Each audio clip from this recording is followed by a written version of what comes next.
Okay, जो लोग अभी अभी आए उनके लिए एक बार मैं रिपीट कर रहा हूँ। हम लोग सबसे पहले स्विच मोड पावर सप्लायर से स्टार्ट कर रहे हैं। इसके पहले दो वीडियोस अपलोड हो चुके हैं। ये आपका थर्ड पार्ट है ट्रबल शूटिंग का। थर्ड पार्ट में सबसे पहला पॉइंट है कि अगर पावर सप्लायर में कुछ प्रॉब्लम हो तो पावर सप्लायर का बेसिक प्रॉब्लम क्या होता है कि वो पूरा डेड रहेगा, कोई पावर इंडिकेशन नहीं है, तो आपको पावर सप्लायर चेंज ही करना है, नया पावर सप्लायर लगाना है। इसके अंदर कोई दूसरा ऑप्शन नहीं है।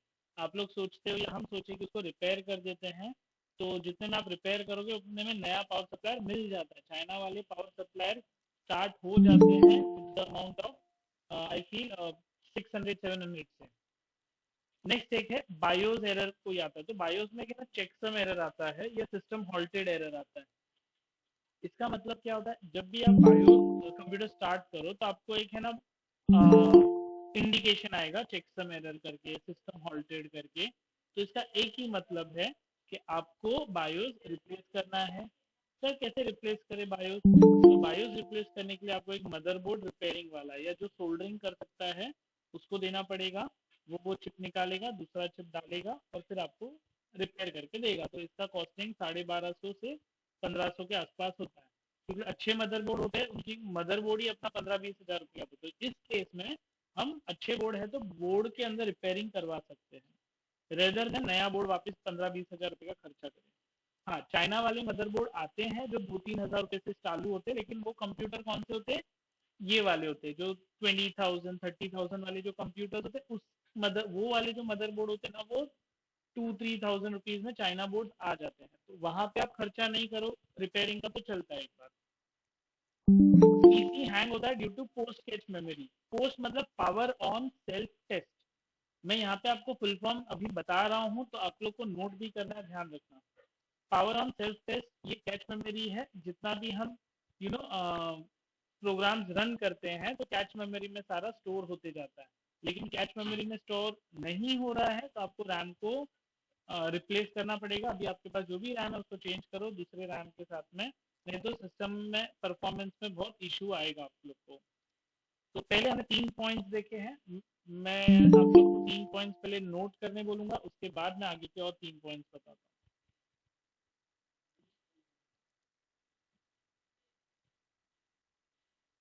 अच्छा, मैंने माइक टर्न ऑन किए, सब ठीक फंक्शन नहीं करिए, मतलब डेट और टाइम आपका बंद हो गया है।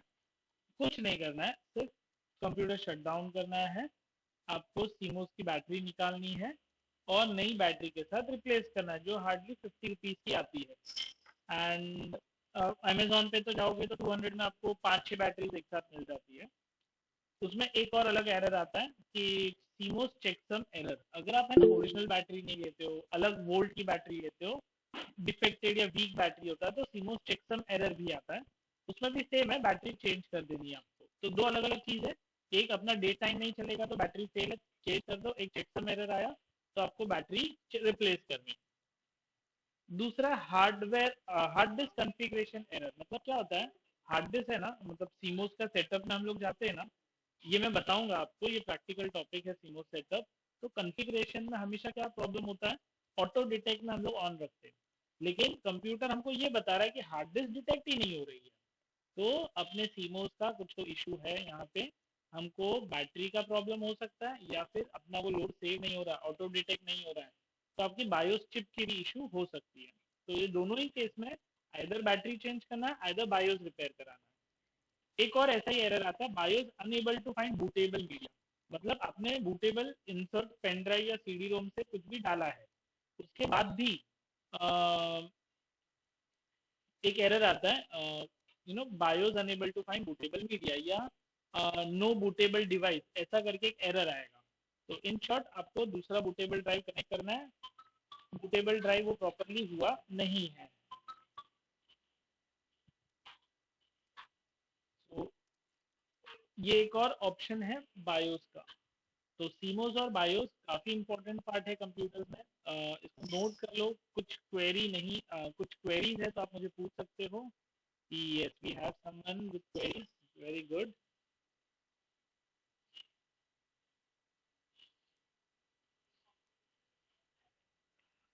ओके, ईयर प्लग्स आपको यूज करना पड़ेगा श्वेता, क्योंकि हमने एकदम एक रूम में बैठा हूँ, उसके बाहर ही रोड है, सब कुछ बंद है, still error message. PCI error के अंदर क्या होगा, जब भी आप मतलब एक्स्ट्रा कोई भी पार्ट लगाते हैं ना कंप्यूटर में, सीडी रोम है, पेन ड्राइव है, या हार्ड डिस्क है, या राइटर कोई भी लगा रहे हो, तो वो रिसोर्स कंफ्लिक्ट कर रहा है। तो इन शॉर्ट आपको क्या करना है, रीसेट करना है बायोस को, एक फीचर है। दूसरा, आप कंप्यूटर फॉर्मेट करके एक बार स्टार्ट कर सकते हो। ये दो ही यहाँ पे प्रॉब्लम्स हो सकती है। इसके बाद भी अगर नहीं हो रहा है तो आपका पीसीआई का जो स्लॉट है वो ही खराब हो गया है।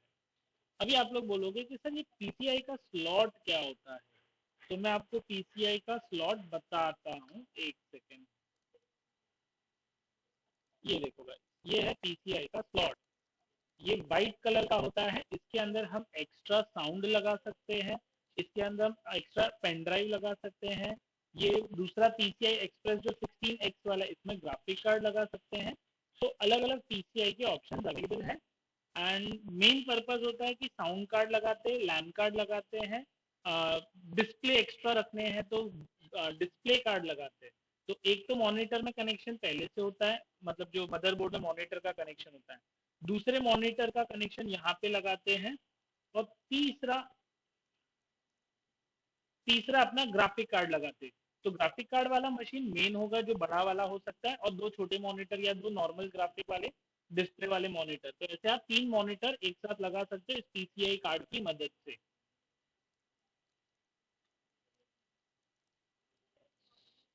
नेक्स्ट है CMOS complementary metal oxide semiconductor related symptoms. तो एक होता है CMOS are not safe after rebooting the system, by default है। CMOS मिसमैच एरर हो सकता है, सिस्टम बूट हार्ड डिस्क से बूट नहीं हो रहा है, या बूट अलग वाली हार्ड डिस्क से हो रहा है। मतलब हम लोग ऐसा कर सकते हैं कि एक कंप्यूटर में एक हार्ड डिस्क में विंडोज 10 रखे, एक में विंडोज 11 रखे, या दूसरा उबंटू रखे। तो is it possible? Yes, it's possible. Power management feature का इशू हो सकता है, ये भी सीमोस से रिलेटेड सिम्टम्स है। कॉमन पोर्ट वर्क नहीं कर रहा है, या सिस्टम क्रैश हो रहा है, या लॉकअप हो रहा है फ्रीक्वेंटली, ये भी सीमोस के सिम्टम्स है। अब इसमें क्या करना है, पहले ये आप लोग नोट कर लो, उसके बाद फिर आगे बढ़ते हैं। या any question query, mics on है? यस लक्ष्मी।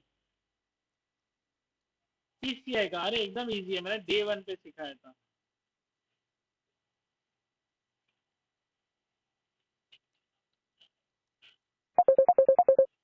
सॉरी, एक सेकेंड, यहाँ पे आपका स्क्रीन पे आ गया, ये लो।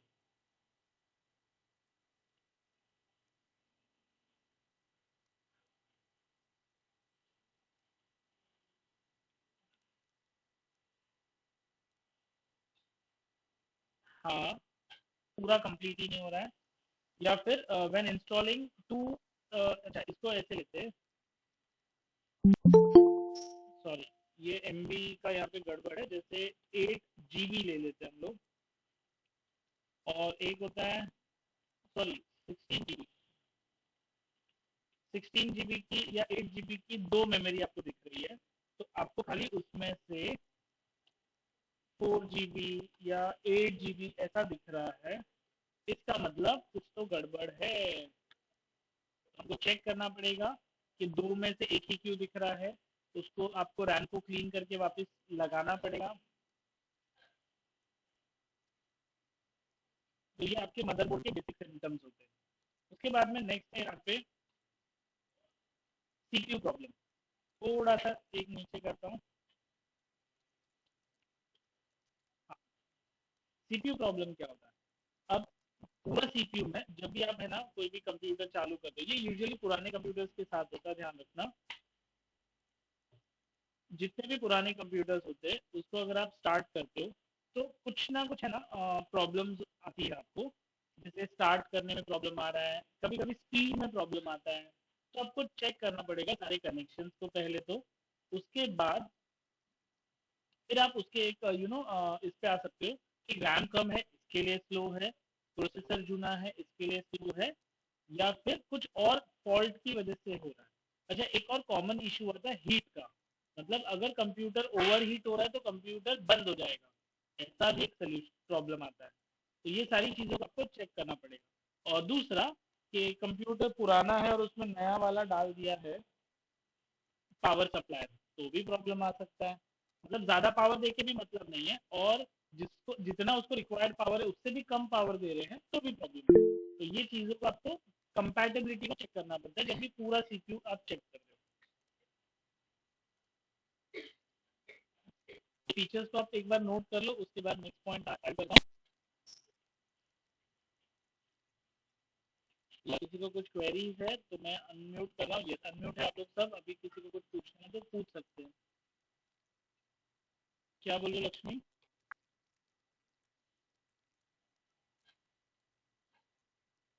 नहीं समझा, एक मिनट लक्ष्मी, क्या बोल रहे हो आप?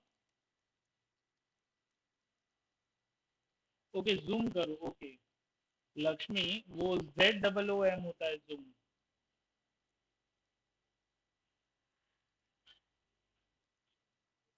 आप जूम साउंड कर रहे हो, जुम जुम जुम बाबा आ गया था।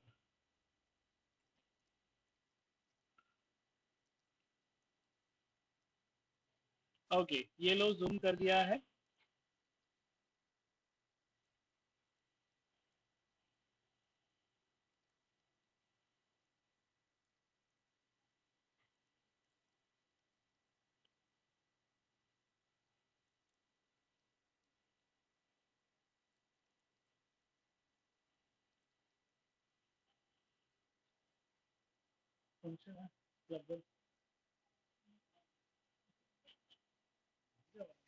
सर जूम करो थोड़ा। जूम। ये सही जवाब। अच्छा, अभी है ना डीआईपी स्विच बंद हो गया है, तो डीआईपी सर स्विच को आप है ना स्लाइड दिमाग से स्लाइड समझ को लो जूम कि करो, ये दिख एक नहीं रहा है। अभी i3 प्रोसेसर के बाद जितने भी नए मदरबोर्ड है सब में सिर्फ जंपर्स होते, डीआईपी स्विचेस नहीं होते। सर ZOOM मैं भी वही बोल रही हूँ। i3 प्रोसेसर के बाद डीआईपी स्विचेस बंद हो चुके हैं, ध्यान रखना। आप लिख के रख सकते हो चाहिए तो अगर किसी के पास जूना कंप्यूटर है उसमें लिखा है ड्यूल कोर को है, तो मैंने दूसरे का एक चार्जर लिया है जिसका आउटपुट वोल्ट है, बता रहा हूँ, हाँ एक ही सेकंड चेक करके बता रहा हूँ।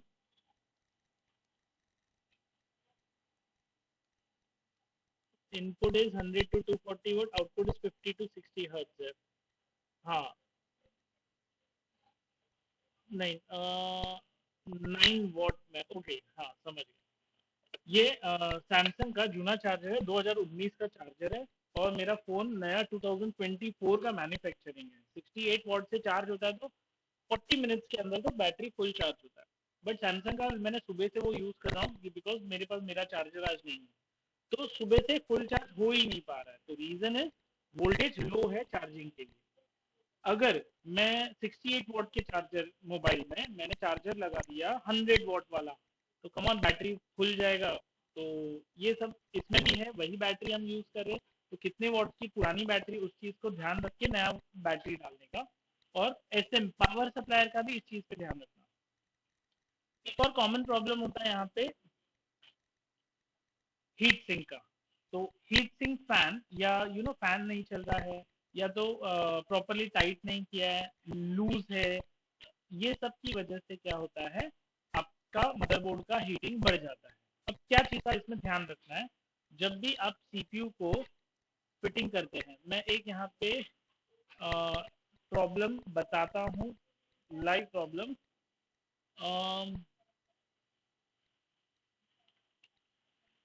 प्रोसेसर फैन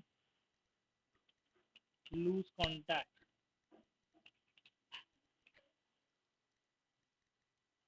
हाँ, अभी यहाँ पे देखो, ये एक फैन है ना लूज है। हाँ ये देखो गाइस, ये एकदम हिला हुआ है फैन, आप देख सकते हो, ये लेवलिंग में भी नहीं है प्रॉपरली। तो ऐसे लूज कांटेक्ट की वजह से आपको प्रॉब्लम्स आएगी हीटिंग में। इसमें ना एक यहाँ पे लिखा है मैंने हीट सिंक। हीट सिंक एक केमिकल आता है। अब हाँ, हीट सिंक केमिकल भी बताता हूँ मैं। ये केमिकल है ना इतना पावरफुल है, हीट सिंक पेस्ट लिख लेता, हीट सिंक पेस्ट। हाँ ये देखो, इसको हीट सिंक पेस्ट बोलते हैं। 100 रुपया 150 रुपये में मिल जाता है डब्बी। अब इसका काम क्या है, ये हम लोग यूज करते हैं प्रोसेसर के फैन के लिए। ये इंजेक्शन मोड में है, ट्यूब मोड में आता है, डब्बी में आता है। हीट सिंक कंपाउंड को इस तरीके से प्रोसेसर के ऊपर यहाँ पे लगाते हैं और उसके बाद उसके ऊपर फैन लगाएंगे। तो इसको लिक्विड कूलिंग भी लगाया हुआ है और एयर कूलिंग भी लगाया हुआ है। ये केमिकल बहुत खतरनाक होता है, कैंसर एजेंट है इसके अंदर, इसको कंज्यूम कर लिया तो कैंसर हो सकता है। तो बहुत जितना कम कांटेक्ट हाथ में रहे उतना ध्यान रखना। और इसका फायदा बताता हूँ क्या है। अगर आप है ना ये पेस्ट को फिंगर पे एक बार लगाओ और गरम गरम तवे पे है ना एक बार लगाओगे तो आपको चटका नहीं लगेगा, लिटरली, मतलब इतना हीट एब्जॉर्ब करता है। हाँ, इसके अंदर जो मॉइस्चर होता है वो धीरे धीरे उड़ते जाता है, तो जब तक मॉइस्चर है तब तक गर्म नहीं होगा, जैसे ही मॉइस्चर उड़ जाएगा फिर आपको गर्म होने लगेगा और चटका लग सकता है। तो ये अपने कंप्यूटर को 100 डिग्री को टेम्परेचर को क्रॉस नहीं होने देता है। 100 डिग्री के टेम्परेचर को यूजुअली ये 50 डिग्री के अंदर लेके आता है, हाफ ऑफ द डिग्री खत्म कर देता है। इतना अच्छा एजेंट है। थर्मल पेस्ट बोलते हैं, हीट सिंक बोलते हैं इसको। अब तो ये आपको फैन के और प्रोसेसर के बीच में हमेशा लगाना रहता है, तो आपको ध्यान रखना है वो सूख तो नहीं गया है, आपका फैन लूज तो नहीं है। तो ये सब रीजन से आपको होता है प्रॉब्लम। अब सोल्यूशन क्या है सर? तो मैं कैसे चेक करूंगा सर कि मेरे कंप्यूटर में फैन स्पीड है नहीं है? तो मैं आपको बताता हूँ, सीपीयू वोल्टेज का सॉफ्टवेयर होता है, हर एक के सीपीयू में वोल्टेज नहीं आता है। तो एक है ना, एक सेकेंड, एक है ना सीपीयू वोल्टेज चेक करने के लिए, कैलकुलेटर नहीं, चेक सॉफ्टवेयर सॉफ्टवेयर सॉफ्टवेयर चाहिए। सॉफ्टवेयर है मेरे पास में, बट मुझे आपको बताना है, इसके लिए मैं कहीं से डाउनलोड करना पड़ेगा। PC voltage manufacture what CPU. हाँ, ये सॉफ्टवेयर किधर मिलेगा मेरे को? अभी मेरे पास है ना, ऑलरेडी है, तो मैं आप लोग को आगे इन क्लास वो क्लासरूम में डाल के दे दूंगा, देखो। नहीं, डी ड्राइव में नहीं है, सॉफ्टवेयर सॉफ्टवेयर में।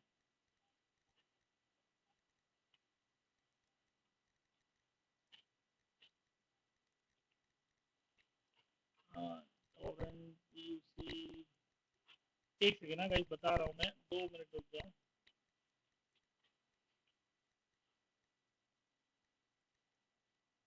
वोल्टेज चेक करने का एक सॉफ्टवेयर है जो अभी मैं बता रहा हूँ, मैं यहाँ पे मिल नहीं रहा।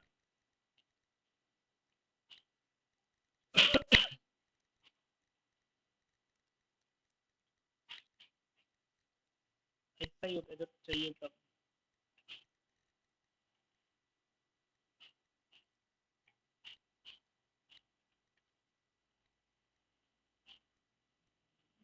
वोल्टेज नहीं मिल रहा है, डाउनलोड ही करना पड़ेगा मुझे भी सॉफ्टवेयर लगता है। एक यहाँ पे है, ये वाला एक सॉफ्टवेयर है जो आपको बता रहा है सीपीयू का स्पीड बता रहा है, लेकिन टेम्परेचर नहीं बता रहा है। ये भी स्पीड बता रहा है, हाँ ये भी देखो, परसेंटेज टेम्परेचर बताता है। ये सीपीयू आईडी हार्डवेयर मॉनिटर किधर मिलेगा डाउनलोड? ये हार्डवेयर मॉनिटर यहाँ पे लिया मैंने, ये यहाँ से डाउनलोड कर देता हूँ।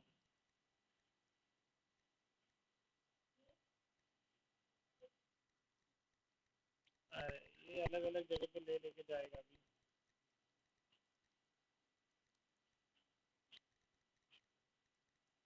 ये मेरे को एकदम तकलीफ लगता है बहुत। अच्छा कोई होता है ना तो सॉफ्टवेयर का,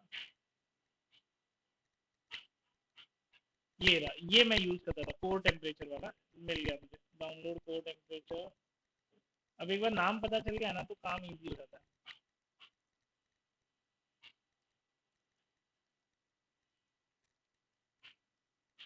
चलो, नाम क्या था इसको, कोर टेम्परेचर ना, इधर ये रहा, हाँ, कोर टेम्प, ओके। अभी सीधा हम लोग गूगल से ही सर्च करते। मैं ये लाइव आपको मेरे सिस्टम का टेम्परेचर बताने वाला हूँ, तो थोड़ा सा ध्यान देना।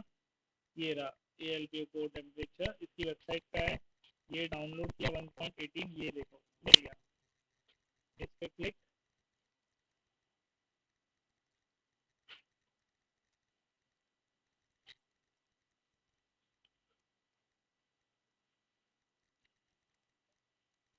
ये देखो यहाँ पे welcome to the course setup, next करता हूँ, आई एक्सेप्ट करता हूँ, नेक्स्ट करता हूँ, बस मुझे रिस्टार्ट इंस्टॉल, नेक्स्ट करता हूँ, व्यू लॉन्च।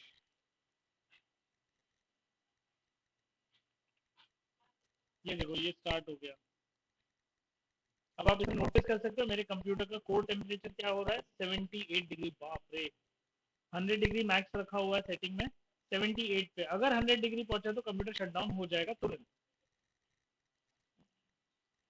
तो इससे आप कंप्यूटर पर हमेशा मॉनिटर कर सकते हो। एक्चुअली ये जब लिया था कंप्यूटर तब ये 40 डिग्री पे चलता था, और इसके देखो 5 कोर्स है, तो 5 कोर्स यहाँ पे विजिबल है मुझे। और बाकी उसके जो सॉकेट है, ये देखो सॉकेट 5 चल रहा है, एल जी ए 1700 प्लेटफॉर्म है, आई 12 जनरेशन है, एल्डर लेक एस का मॉडल है इसके अंदर, और फ्रीक्वेंसी या जो भी स्पीड वीड सब चल रहा है, सारी टेम्परेचर अपने को बताता है। और 6 कोर है तो 6 कोर यहाँ पे है, 12 थ्रेड्स में चल रहा है 6 कोर भी, बहुत अच्छा है। खाली ये है ना, मिनिमम 65 है, मैक्सिमम 78 है, मतलब मुझे मेरे कंप्यूटर को कूलिंग करने का तरीका देखना पड़ेगा। मैं आपको सिखा रहा हूँ, तब मैं भी मॉनिटर कर रहा हूँ इतने टाइम की बात, नहीं तो स्टार्टिंग में जब चेक किया था तब तो बहुत कम चलता था। सो गाइस, मुझे भी सेटिंग करनी है मेरे सिस्टम की। नेक्स्ट इज, अच्छा आई थिंक पहले इतना अपन कंप्लीट कर लेते, उसके बाद आगे बढ़ते हैं। यस, मैंने माइक्स ऑन किए हैं, क्या बोलते हैं आप लोग, पहले ये दो नोट कर देते हो।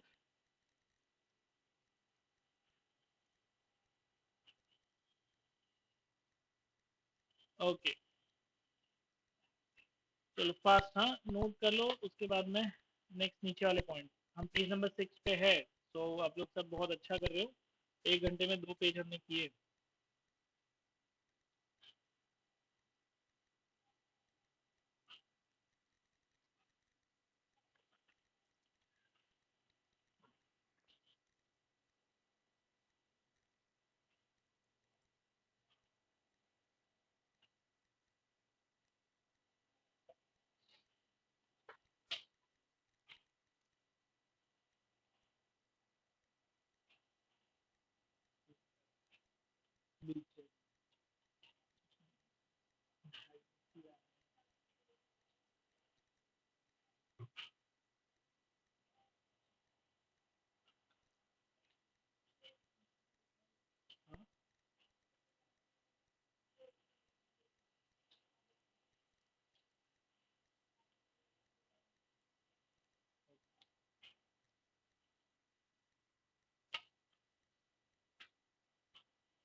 मुझे टीचिंग में नहीं लगता, मतलब वो भी होनी चाहिए इंटरेक्शन।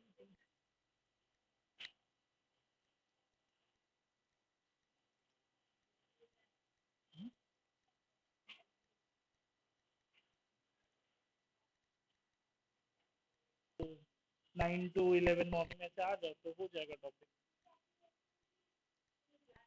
11 से भी इसके लिए रखा था कि जब मैं सुबह नहीं रहता था, तो अभी आप 9-10 बजे आ सकते हो, तो 9 से 11 2 घंटा हो तो इंडिजाइन हो जाएगा।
डिटेक्ट नहीं हो रहा है तो क्या प्रॉब्लम है आपका? केबल स्प्लिट तो नहीं हो चुका है, पहले चेक कर लो, केबल इंटैक्ट है, एक प्रॉपर है केबल। पुराने वाले में वाई कनेक्शन आता था, स्प्लिटर होता था उसमें, तो वो कभी भी यूज नहीं करना चाहिए, वो अच्छा नहीं होता है। एक ही केबल से डायरेक्ट कनेक्ट होना चाहिए, वो ही ध्यान रखो। केबल बोथ साटा यहाँ पे एक होता है, check the single cable of both SATA and ID attached securely to the driver. Be sure that the driver is coupled properly for the अभी ये साटा है, मतलब नया टेक्नोलॉजी में इसको साटा बोलते हैं, इसलिए मैं यहाँ पे साटा दे रहा हूँ। साटा एंड और IDE, master and slave relationship, finally be sure that DVD writer are installed and running. तो ये बेसिक चीज आपको चेक करनी पड़ेगी जब भी आप डीवीडी राइटर के साथ में काम करें। बट गर्ल्स, आप लोग को एक बेनिफिट है कि राइट नाउ आप लोग को ये टेक्नोलॉजी आउटडेट हो रही है इंडिया में, मतलब इंडिया में भी लैपटॉप में भी राइटर नहीं होते, सिस्टम में भी राइटर नहीं होते, बहुत कम लोग हैं जो इसको यूज करते हैं। तो वो एक अच्छी चीज है कि प्रॉब्लम भी आपका कम हो जाएगा, ये राइटर यूज नहीं करते तो राइटर वाला प्रॉब्लम भी है। दूसरा एक राइटर में प्रॉब्लम होता है, वो प्रॉब्लम ये है कि the DVD motorise tray won't open या क्लोज। वो राइटर होती है ना, वो है ना, उसका लॉक लग जाता है जिसकी वजह से ना वो ओपन नहीं होता है। तो हम लोग पता है क्या करते हैं, वो मम्मी का सेफ्टी पिन होता था ना, साड़ी वाला, बड़ा वाला, हाँ, जिसमें बहुत बड़ी पिन होती है, उसको होल में डाल के डीवीडी राइटर के अंदर ट्रे के बाद में एक होल होता था छोटा सा, वो होल में डाल के बटन को प्रेस करता था और खुल जाता था। दूसरा, बटन से नहीं खुलता, बटन खराब हो गया, तो एक और तरीका था इसको ओपन करने का कि आपके पास कोई भी राइटर है तो राइटर पर राइट क्लिक करो, यहाँ पे इजेक्ट करके एक ऑप्शन आता है, अभी इसमें नहीं आता है, पर यहाँ पे एक इजेक्ट ऑप्शन आता था फॉर्मेट के इधर ही, तो इजेक्ट करते थे तो भी बाहर आ जाता था। तो ये एक अपना सोल्यूशन है। और दूसरा लास्ट में कि राइटर आपको बदली करना पड़ेगा अगर ज्यादा प्रॉब्लम है तो। ओके, तो ये डीवीडी राइटर की जो बेसिक प्रॉब्लम है, इसको मैं आपको ड्यूल पैरा में करके देता हूँ, कॉलम वाइज। और रूलर तो ऑन चाहिए चाहिए। हम्म,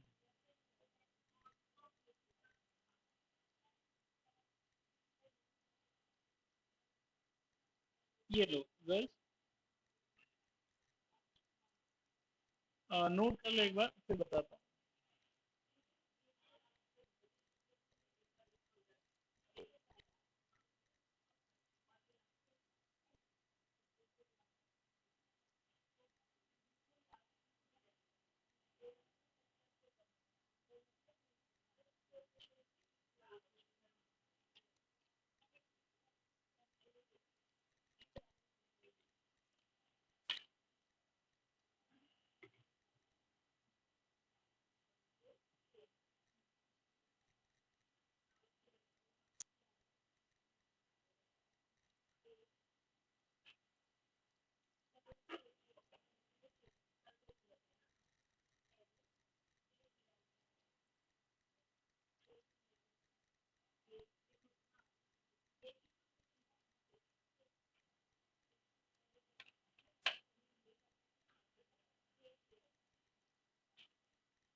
ऑन स्क्रीन कीबोर्ड, खाली माउस हुआ कीबोर्ड नहीं है तो भी अपन काम कर सकते हैं। या चलो फटाफट नोट कर लो।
चेक करना, ध्यान रखना है। क्या बोलो नाजिया? स्क्रीन और ऊपर जाए, ओके। ये तो फिर हाँ यही है, सिम्टम्स है, सिम्टम्स यहाँ से नीचे निम लॉक फीचर तक है।